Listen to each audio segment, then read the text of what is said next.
Andrew to change his name again after late Queen's request. Hyphen reinstated in Mountbatten-Windsor amid royal tradition and Epstein fallout. In a surprising twist to the ongoing saga of royal nomenclature, Andrew Mountbatten-Windsor is poised for yet another name alteration,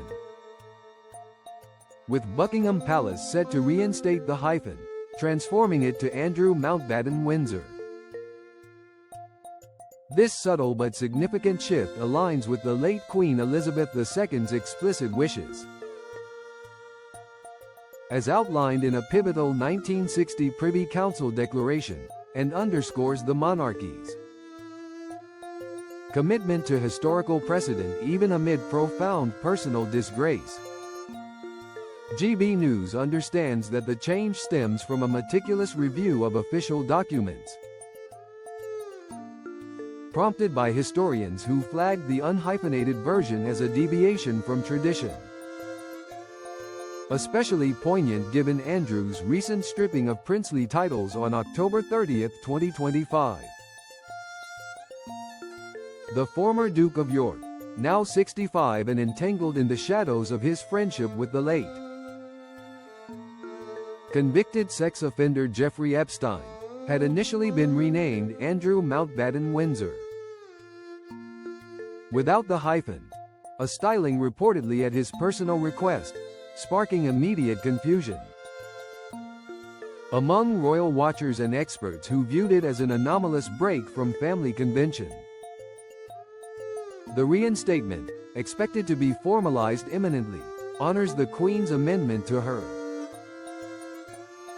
original 1952 proclamation on the Windsor family name, issued just weeks before Andrew's birth. On February 19, 1960, making him the first royal child born post-accession to bear this hybrid surname.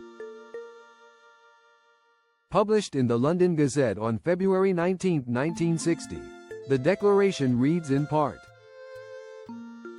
"My lords, whereas on the 9th day of April 1952, I did declare my will and pleasure that I and my children shall be styled and known as of the house and family of Windsor, and that my descendants other than female descendants who marry and their descendants, shall bear the name of Windsor. And whereas I have concluded that the declaration made by me on the 9th day of April 1952 should be varied in its application to such persons. Now therefore I declare my will and pleasure that, while I and my children shall continue to be styled and known as the house and family of Windsor, my descendants other than descendants enjoying the style, title or attribute of Royal Highness and the titular dignity of Prince or Princess and female descendants who marry and their descendants shall bear the name of Mountbatten-Windsor." This elegant compromise was born from domestic tensions within the royal household. Specifically Prince Philip's vocal frustration over the erasure of his surname, Mountbatten, an anglicized form of Battenberg, from his children's lineage, leaving him feeling sidelined. As royal historian Ian Lloyd recounted to The Times, Philip once lamented that he was the only man in the country not allowed to give his name to his children, which rendered him nothing but a bloody amoeba, a quip that captured his exasperation at the Windsor dominance, established by King George V in 1917 amid anti-German sentiment during World War I. The late Queen's Privy Council declaration thus served as a conciliatory gesture, preserving Mountbatten for non-titled descendants while safeguarding the House of Windsor's core identity. A balance that has endured through generations despite the family's penchant for evolving customs. Historical records robustly endorse the hyphenated form. Princess Anne's 1973 marriage certificate to Captain Mark Phillips lists her as Anne Elizabeth Alice Louise Mountbatten Windsor, setting a precedent that echoed in the 2019 birth certificate of Archie Harrison Mountbatten Windsor, son of the Duke and Duchess of Sussex, who opted out of HRH titles for their children. Even Prince Edward and Sophie, Duchess of Edinburgh, have employed Mountbatten Windsor in official contexts for their offspring, Louise and James, reinforcing its status as the standard for royals without the full panoply of princely privileges, a category into which Andrew now falls. The initial unhyphenated announcement on October 30th left royal historians baffled and bemused, with Andrew Lowney, author of the scathing biography entitled The Rise and Fall of the House of York, telling The Independent, "It is strange that the former Prince Andrew wished, and was allowed, to drop the hyphen, as the family name is Mountbatten Windsor. This feels like yet another bid for autonomy in the face of his diminished status." Lloyd echoed the sentiment, adding to the Telegraph, "I was quite surprised when the palace statement came out giving Andrew's name without a hyphen, given the historic precedent for one. Despite everything that has gone on, I expect that Prince Philip might at least be pleased to know that the Mountbatten name lives on. A wry nod to the Duke of Edinburgh's enduring legacy, now symbolically revived through his wayward son."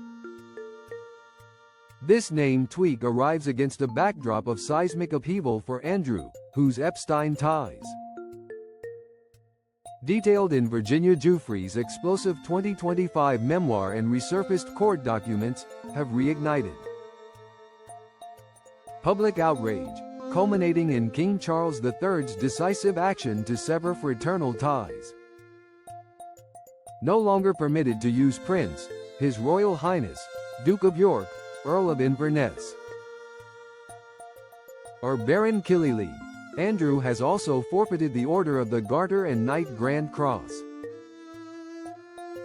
of the Royal Victorian Order, honours that once burnished his ceremonial role. Compounding the humiliation, he faces eviction from Royal Lodge, the opulent 30-room Windsor mansion